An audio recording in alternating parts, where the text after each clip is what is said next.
Hello, comic creators. Welcome back to the Comics Experience Podcast, the podcast where we talk to you about the business and creative aspects of being a professional in the comic book industry. My name is Gamal. He is Andy, and we have finally fully recovered, more or less, from San Diego Comic-Con. Andy, how was the con for you overall? I think it was good overall.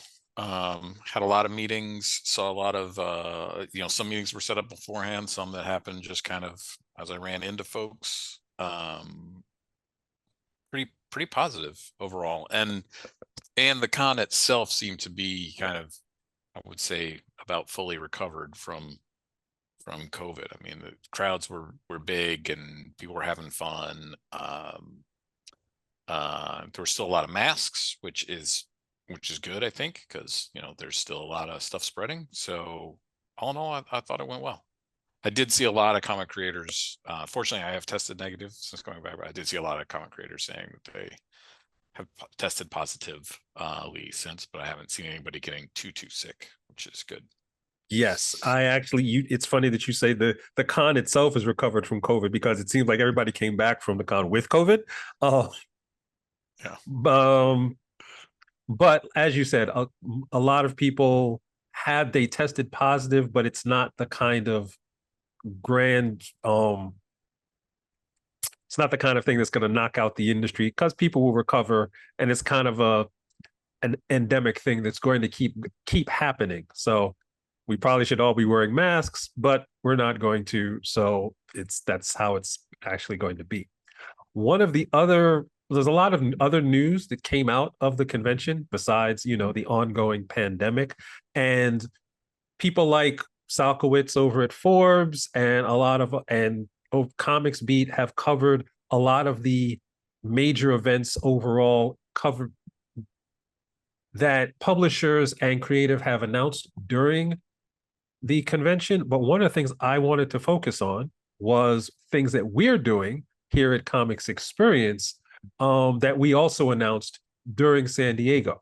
Comics Experience has a brand new website that actually consolidates all of the different services and offerings and information that we have. And if you visit comicsexperience.com, you can see the brand new website and look at all of the different offerings that we have, including our new community function and our community pro function, which used to be our Comics Connection service. The other thing that we're doing to kind of highlight the new website and the new service and the new things that we're offering is that we're going to be offering the classes that we usually offer in terms of education and information and things like that. We're going to be offering a free class so everybody can actually get a feel for the type of information that's available on Comics Connection. On August 26th, we're going to have a live Zoom class at 8 p.m. Eastern for breaking into the comics book industry and staying in the comic book industry. It's something that if you are an emerging creator or you're an aspiring creator, it's something that you should definitely check out. And again, that class is going to be free on August the 26th. There will be a link in the show notes for you to actually get your ticket and reserve your space because it's Zoom and space is limited.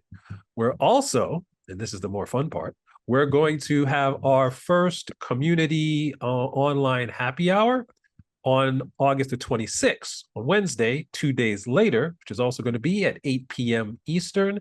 That happy hour is going to be available only to Comics Experience Community Pro members. So if you'd like to be part of that happy hour, you can, if you sign up for Comics Experience Community Pro, get your first month free and sign up for the happy hour and get into the Breaking into Comics class and see all of the other things that Comics Experience offers to Community Pro members. So, like I said, all of the information for that stuff will be in the show notes so you can check it out. And now that I've done a shameless plug for Comics Experience, we can talk about one of the major pieces of fallout that happened from the convention and the wider discussion around that involving investment in comic book companies. Now, there were quite a few announcements that institutional investors and other individuals with deep pockets are starting to put more and more money into the comic book industry. On the anime side, institutional investors like Marubeni have decided they're going to put in millions and millions of dollars into anime and manga production. The independent comic book publisher Distillery here in America announced they got $4 million to kind of build up their platform and their intellectual property offerings. But the one that I actually want to focus on most is a company called Lumi. Lumi is a platform that is the spearhead of, or the figurehead of, depending on how you want to look at it, is Colin Kaepernick, who is actually more well known as an former NFL quarterback who was very influential in the Black Lives Matter movement surrounding protests against police brutality. But that's not what we're talking about here. What we're talking about here is the idea that he was in San Diego, in Artist Alley, promoting this new service, Lumi, and quite a few people got excited about it. Colin Kaepernick had he had a graphic novel deal, I think, a year ago, 2 years ago, and now he was kind of being the front man for this company, Lumi, which was going to be is going to be a platform for comic book creators.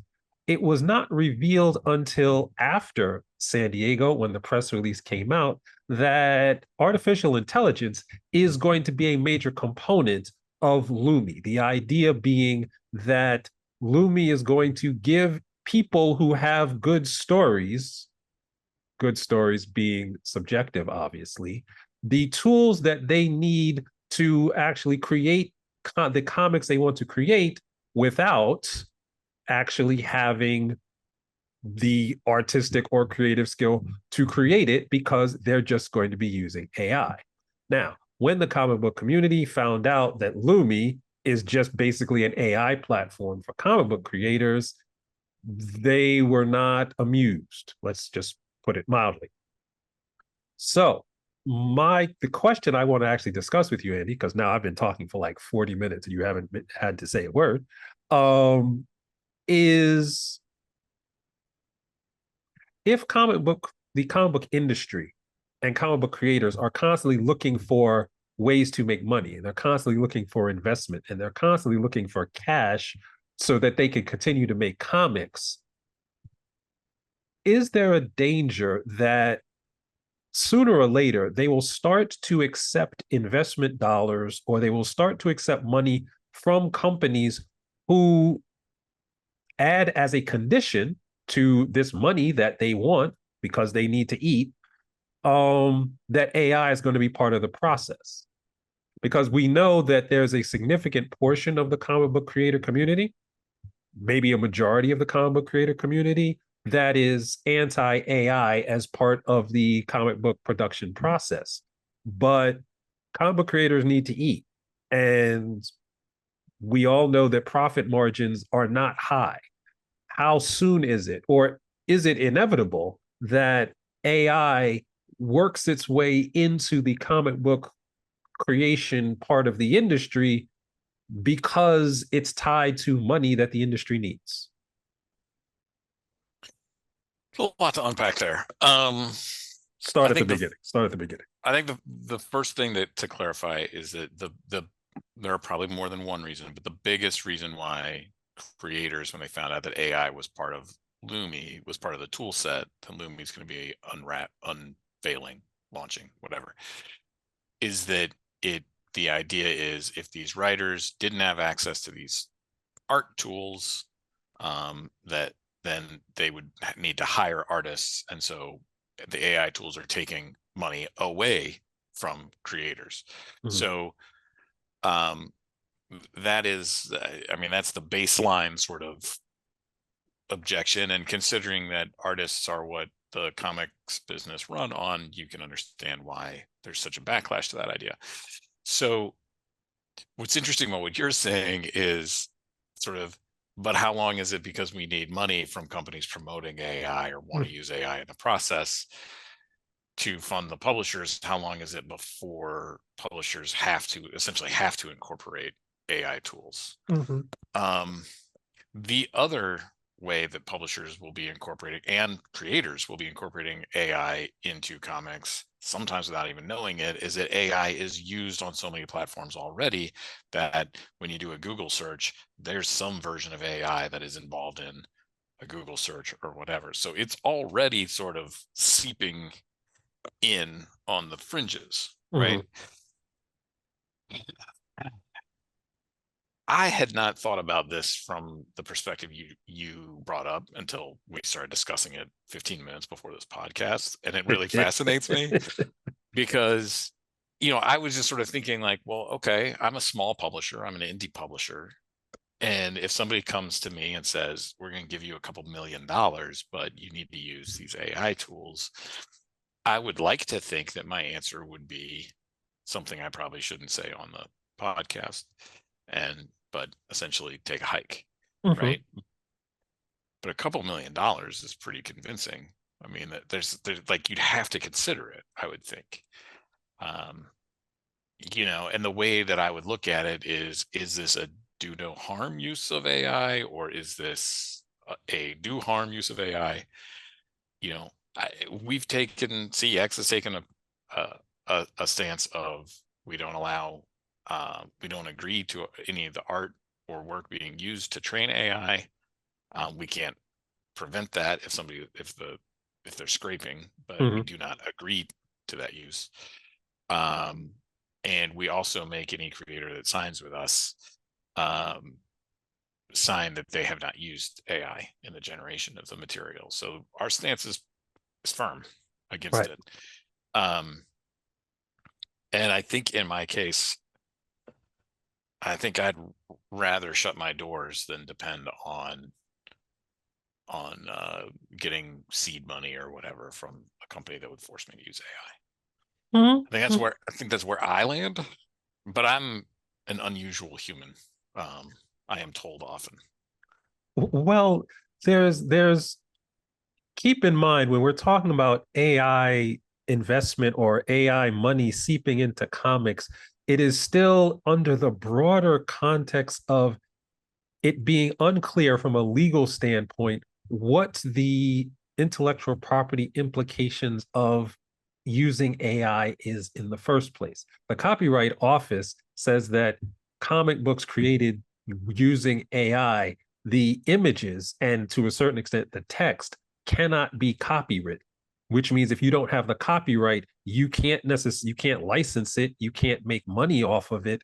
So if Lumi is giving writers, and writers here we'd be putting in quotes because I'm under the impression that if you're using AI to make the images, you probably used some version of AI to make the script. So to the extent that you are or are not a writer is also in question. But if the AI generated material cannot be copywritten, and if you don't own the copyright, you really can't make money off of it because you do not have exclusive use of what it is that you're creating. So even if Lumi is allowing creators to make comics with AI, it doesn't necessarily mean that the intellectual property created by those comics have any value. But I think eventually we're going to get to a point where AI will be this kind of licensed system in the same way Napster and not LimeWire, for all those of you who are old enough to remember Napster and LimeWire, they gave way to things like iTunes and Spotify. I believe eventually we will get to an AI version of iTunes and Spotify where everything there is licensed, which means everything that is being used, everything is being created is legal and someone owns it somewhere. At that point, if these AI companies are still around, because the other prong of this story is a lot of AI companies are coming to the conclusion that they're not making any money and that they've gotten tens of $1 millions of investment and they're not generating any profit. So it could be the case that this is all moot because these companies may just fizzle away because the companies are designed to make money. Having said all of Can I that, can I ask a question? yes, Because uh so if the material is not able to be copywritten, right. does that essentially mean it's in the public domain? Like what is, because at least in the United States, as soon as you write something or you draw something, like Yes, you theoretically own the copyright, right? I mean, yes. you may have to prove it, but Mm-hmm. if that's not the case, like not having a copyright would be essentially from sort of a practical standpoint, it'd be the same as it being in the public domain, Mm-hmm. but even less risky than public domain to the extent that, like Arthur Conan Doyle's estate is like notorious for suing people, even though the story might be in the public domain. Yes. But theoretically, you wouldn't have that. I guess you could have people suing you, but Well, the what idea, you but if you can't copyright it, then everybody can do whatever they want with it, right? I mean, isn't that essentially what we're saying here? I yes, can't think of anything that's not copywritten that is a well, created work. if you look at This is new territory. if you look at what's on things like Instagram or TikTok or things like that, there are thousands and thousands of memes being passed around that either are or were copyright infringement. And the people who are using it don't own it. But it's not necessarily public domain, but it's not necessarily something that they own. However, they are potentially generating revenue from it, because if you use a meme and you're the way you use a meme gets you a lot of traffic and you're monetizing that traffic, you're making money whether or not you have a copyright in the meme. Having a copyright is now irrelevant. You could imagine a scenario where somebody is creating some kind of platform, some kind of brand. They make a comic that they can't copyright. They make it from AI, but because the comic itself generates them traffic, they monetize the traffic. The fact that they own the copyright doesn't make a difference. And if you're an investor, you don't really care how the money gets made. You just care that money got made. So you're now talking about something like Lumi, where a someone who is a quote unquote writer creates a comic that they cannot copyright. They cannot copyright the characters, they cannot copyright the story, they can't do anything, but they can post it and they can actually get attention generating, translating into traffic, traffic translating into money. Bob's your uncle. All right, I gotcha. This, So, but that so process cuts out the actual artist, the actual writer. They didn't get right. hired to make this comic. So, what is the benefit then to an AI company coming to comic book publishers and saying, "Here's a bucket of money, use these tools, and we can't participate in the in Uh, in licensing it out or building it out." Like, I mean, it'll do what it does when it comes out, but you can't. Like you're saying, like you can't go sell the movie rights to that. well, there's two ways to think about it in the way I envision it. The tools are actually used not to generate the final product, but to generate the pre-production assets. So like it's not going to be the final comic that may come out that the AI generates, but the AI may generate the character designs, the story prompts, the initial scripts, the backgrounds on, a lot of the panels, all sorts of things that are not actually the final comic. They might be the delivery materials in a comic book contract, but the final pages may actually be drawn by somebody or enhanced by somebody or photoshopped by somebody. And at that point, the theory goes, once the human gets involved, that end product can be copywritten, which means now the characters and the stories and everything else, they now have value and they can be produced at a much faster rate because AI works faster than humans can, than if you got, 8 to 10 creative teams to try to put together the same amount of material. You're actually having a lower production cost relative to your output?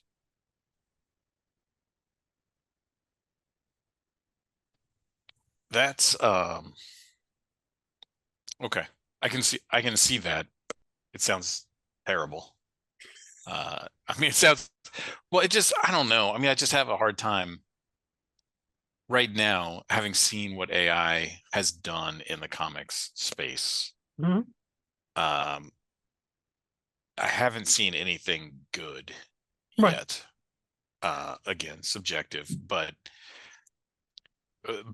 it's training and it's learning. So I guess in time it'll get a lot better. But But I think it just, is it all the of this just feels so soulless. Like it just feels, just even as we're talking about it, it just feels like I don't it just feels disgusting to me. Like it feels like the project isn't from any place of passion. It's Mhm. not from, it's just all like, oh, can we get around, like it's all like this game of, can we get around these legal hurdles and bamboozle people into giving us money? I don't know. This discussion is like, it's so far afield from anything that I want to do or Mhm. touch, that I'm struggling a lot more in this discussion than I thought I would. Like I thought I'd But have in the more concrete struggle, things to say, or at least try and like get my brain to wrap around this in a way and be like, maybe, and I can't. This is no piece of this feels okay to me. Feels good.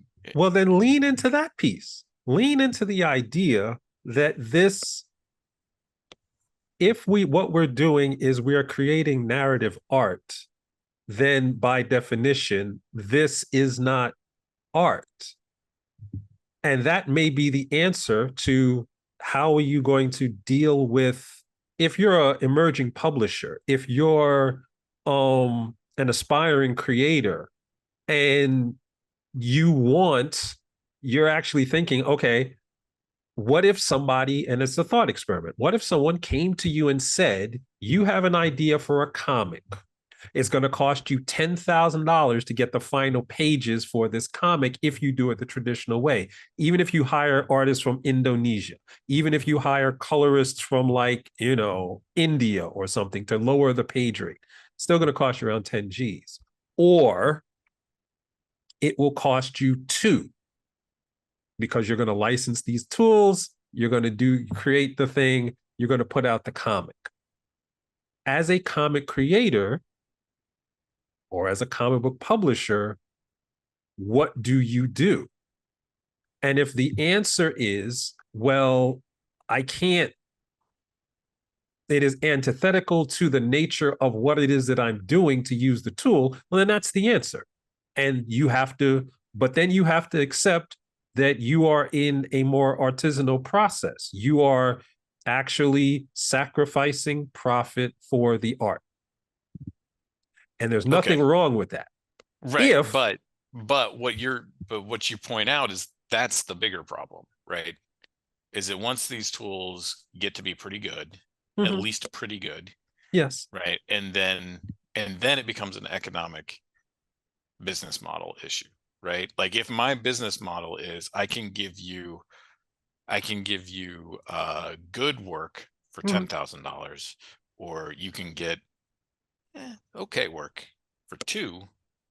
A lot of people are going to take that okay work for two, which is going to put a lot of artists out of business, right? well, So, but and it comes down to normal business efficiencies. The reality is that the businesses with the greater, faster, more productive technology are going to overrun the other ones. The clearest place that we see this is in war, right? I mhm, mean, the army with the better technology uh, is 9 times out of 10 is gonna win. And sometimes it's as simple as, like in the Gulf War, our tanks simply shot further than theirs did. So our tanks would sit out of range of their tanks and blow up the enemy's tanks. And the enemy couldn't even get stuff to us. Right. That's the basic idea mhm. of this. And so, yeah, I mean, and so you've just hit on what is terrifying to comic creators, right? It's different from the original question of should publishers say no? The answer to that, I think, is pretty clear. They should say no if AI companies come and offer them money to start using their AI tools in creation of comics. Would they say no? Some would, some won't. The ones that don't are eventually going to be at a fairly substantial competitive disadvantage. Well, I don't think that that is necessarily the case. I believe we're going to create, if and when AI systems become proliferate in the comic book industry, I believe we will create two distinct markets. You will have, if you look at food, for example, you have some people who will eat organic, locally sourced food that they know is going to cost 5 times more than the stuff that they get around, at McDonald's. Because what's in McDonald's is not actually food. And they will survive with a higher price point because they actually are appealing to a group of people who want something that came, in that process. You're going to have that same thing, I believe, in comics. Some people will only get a comic that they know is drawn, written, colored, inked by people the same way it is now, using Photoshop. They're not sitting there with like a pencil. And there will be a market of people who will just read whatever is put in front of them, whether it's written, drawn, and distributed by an AI, and no person has ever actually seen that comic in the production process. One will make money. It will be very low cost to access, and high amounts of people will access it. That's how they'll make money. The other side will be a much smaller group of people. This may be purely crowdfunding, but each person will pay higher for that because they know a human is attached to it. So you basically have a bifurcated market.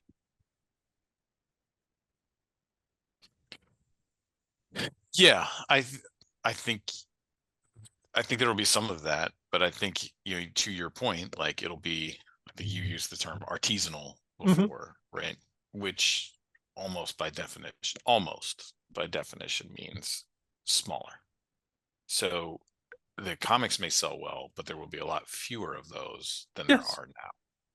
Yes. So it's still, so again, this is why creators are scared. Okay, but I look at it, look at the analogy of like Rolls Royce to Ford. There's a lot more Fords getting sold than there are Rolls Royces. Rolls Royce is not hurting. They're fine.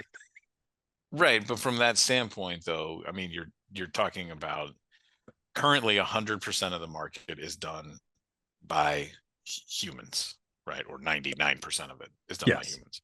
And you're talking about getting to the point where 20% of the market is done by humans. That means 80% of the market isn't done by humans, which means all those people that did those books aren't. They're doing something else. And look, I'm saying as a publisher that I would say no, because I would rather go out of business. I'm comfortable with that decision. I'll take my stance. For me, it's because I don't want to make books that way. That's not appealing to me, right? So for me, it's a very simple decision of that does not sound like a thing I want to do or be doing. So, but I also do other things for a living. So it's not quite the sort of like, doesn't feel like an existential crisis for me. Also, because I'm getting older and I will retire before all this comes to pass. I hope one day. But yeah, I don't know. Like I mean, I totally get why people freaked out when Kaepernick and Lumi or whatever announced all this. I think the backlash is valid, but I don't think it'll stop it from happening.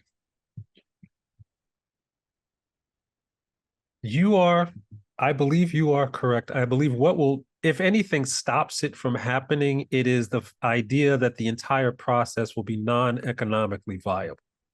If the courts and the markets determine that AI generated comics or AI generated art in general is not worth the trouble, or it's not the value of what is the content is not worth the cost to make the content, then we will return to the system that we had before. Keeping in mind that the system we had before is not necessarily having all of the comic creators have a livable wage, but at least it will not be completely washed away by AI. Um, I think we're gonna have to leave it there because as genius as the two of us may be, I do not think we can actually sort through this on our own in 20 minutes. Yeah, I'd say not. I'd say probably not. But hopefully, for folks listening to the podcast, hopefully this has been some food for thought. And I would urge people to not just look at the economics. If you're a comic creator or a comic reader, consumer, buyer, whatever, to not just look at the economics of it, or that looks like a thing I want to read, but take into account the human factor. Like, I think I think that's important. And yeah, that's it. Very good. Very good. Once again, we will have our free class for comics experience on August the 26th, and we will have our initial happy hour where this may be the topic of discussion.